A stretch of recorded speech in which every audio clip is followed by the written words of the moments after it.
I never expected to become my grandmother's caretaker at 28. I had a promising career as an environmental engineer in Chicago, a small but trendy apartment, and a life that was finally finding its rhythm after years of hard work. But when Grandma Ellie called to tell me she'd fallen and broken her hip, everything changed.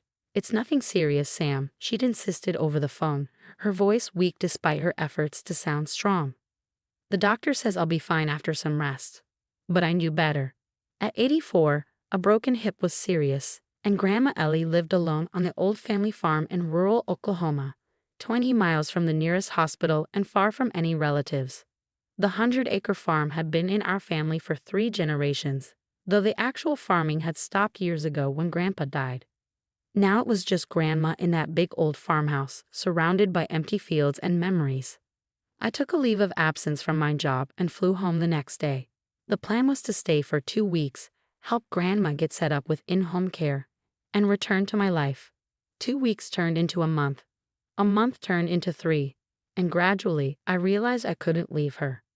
"You're throwing your life away," my mother declared during one of her rare visits. Mom had moved to Phoenix years ago, preferring desert heat to Oklahoma dust. "Ellie needs to be in a nursing home. You need to be building your career." "I'm not throwing anything away," I replied, setting a cup of tea in front of her. "I'm working remotely, and Grandma's getting better every day." Mom snorted. "On that engineer's salary, taking care of an old woman and a money pit of a farm." "Be realistic, Samantha." That was my mother, always practical, always focused on financial security. She'd grown up on this farm and couldn't wait to escape it. In her eyes, my decision to stay was incomprehensible. My Uncle Peter was even worse. He called monthly from his vacation home in Florida, ostensibly to check on Grandma, but really to suggest listing the farm for sale.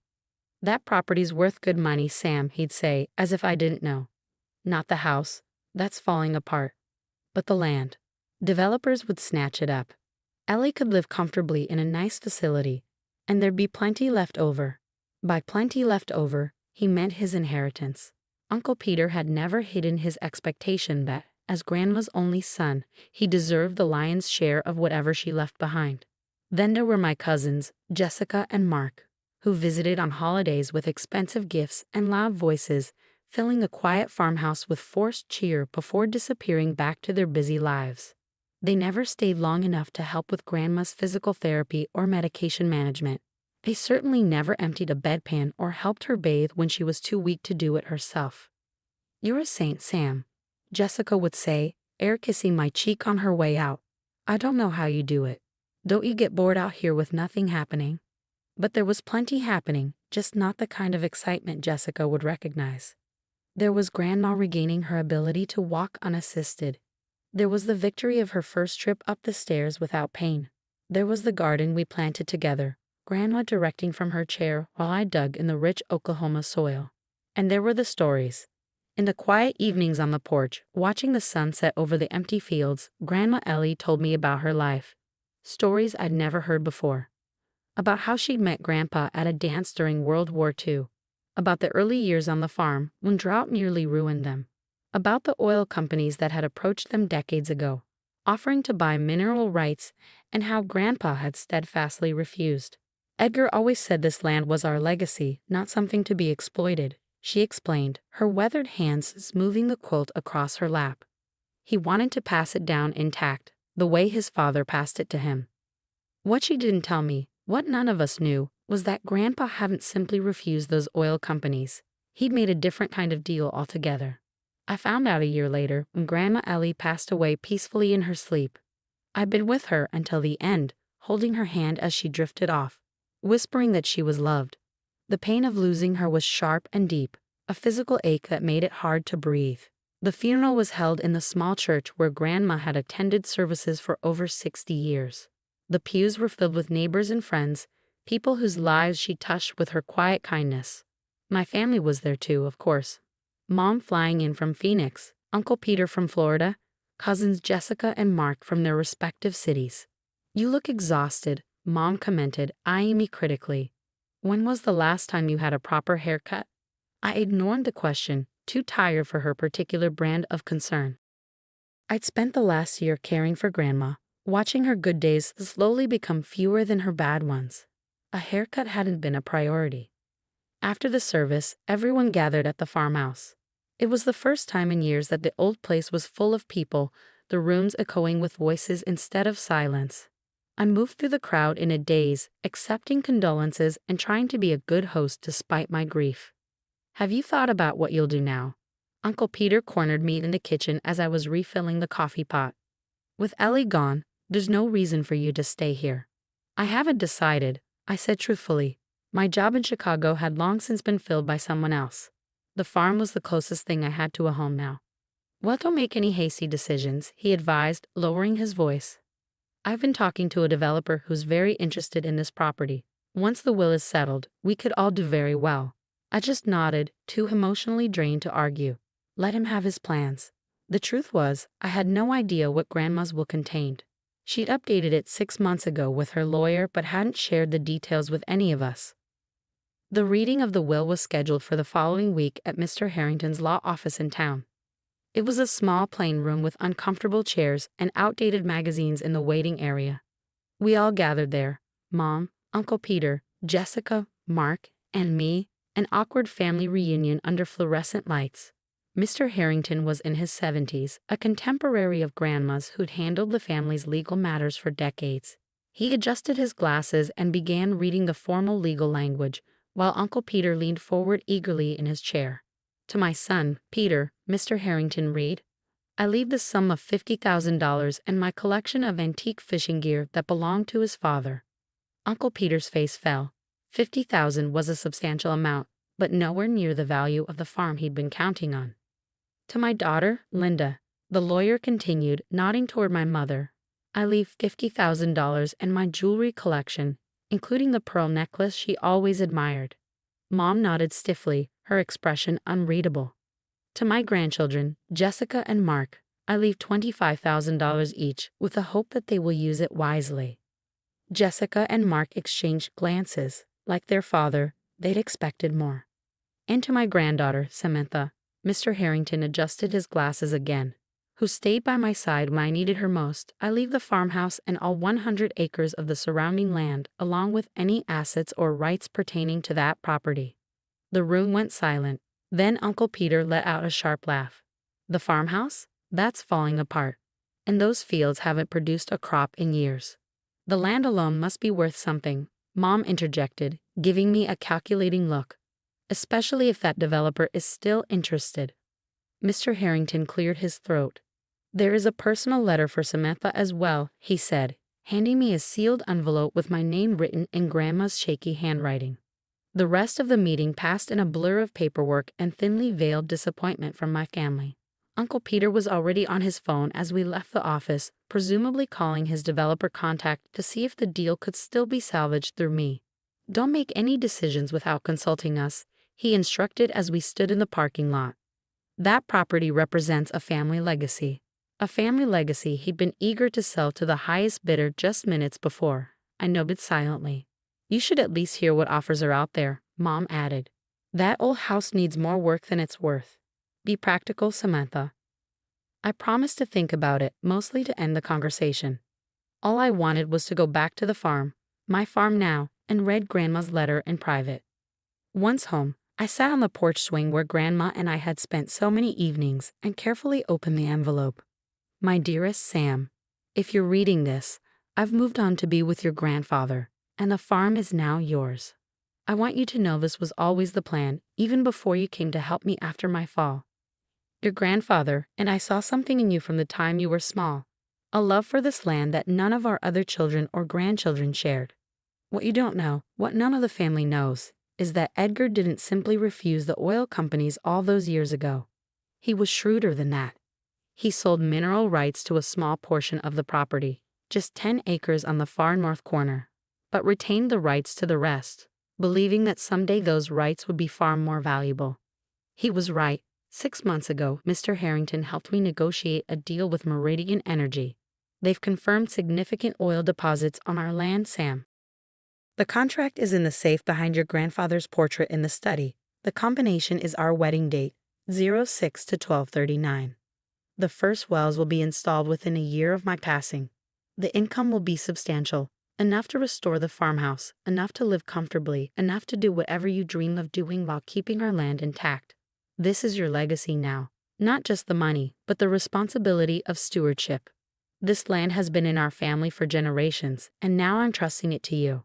I've seen how you care for things, Sam, how you tended to me, how you nurtured the garden, how you repaired the old porch swing without being asked. You have your grandfather's hands and heart. The others see the farm as a burden or a cash cow. You see it as a home. I love you, my sweet girl. Thank you for the gift of your time and care in my final years. I hope this gift I leave to you brings you as much joy as you brought to me. All my love, Grandma Ellie. I read the letter twice, tears streaming down my face, before going to the study. The safe behind Grandpa's portrait contained exactly what Grandma had described: a thick contract with Meridian Energy, along with geological surveys showing significant oil deposits across the property. The projected income was staggering. Millions over the life of the wells. I sat up all night, thinking about what this meant, about what Grandma had entrusted to me, about how to honor both the financial opportunity and the family legacy she described. By morning, I had a plan. For the next 6 months, I said nothing to my family about the oil rights. When Uncle Peter called with news of a developer willing to pay top dollar for the land, I politely declined. When Mom suggested selling at least part of the property to fund a real life back in the city, I changed the subject. That farmhouse is eating up all your savings, she warned during one phone call. You're as stubborn as Ellie was. Thank you, I replied, taking it as the compliment it wasn't intended to be. Meanwhile, Meridian Energy began the process of installing the first wells on my property. I worked closely with their environmental teams to ensure minimal disruption to the land. I used some of the initial payments to begin restoring the farmhouse, hiring local contractors to repair the roof and replace the ancient plumbing. When the first well was completed and ready to begin production, I decided it was time. I sent identical invitations to Mom, Uncle Peter, Jessica, and Mark. You were cordially invited to a gathering at the family farm to celebrate new beginnings, Saturday, June 12th, 2 p.m. They all accepted, probably curious about what I could possibly be celebrating in that money pit of a farm. The day of the gathering was perfect. Clear blue Oklahoma sky, gentle breeze, the fields around the farmhouse lush and green. I'd had the house painted, the porch rebuilt, the garden landscaped. It looked better than it had in decades. Uncle Peter arrived first, his luxury SUV kicking up dust on the long driveway. He stepped out and looked around with obvious surprise. Place looks different, he commented, taking in the improvements. You've been busy.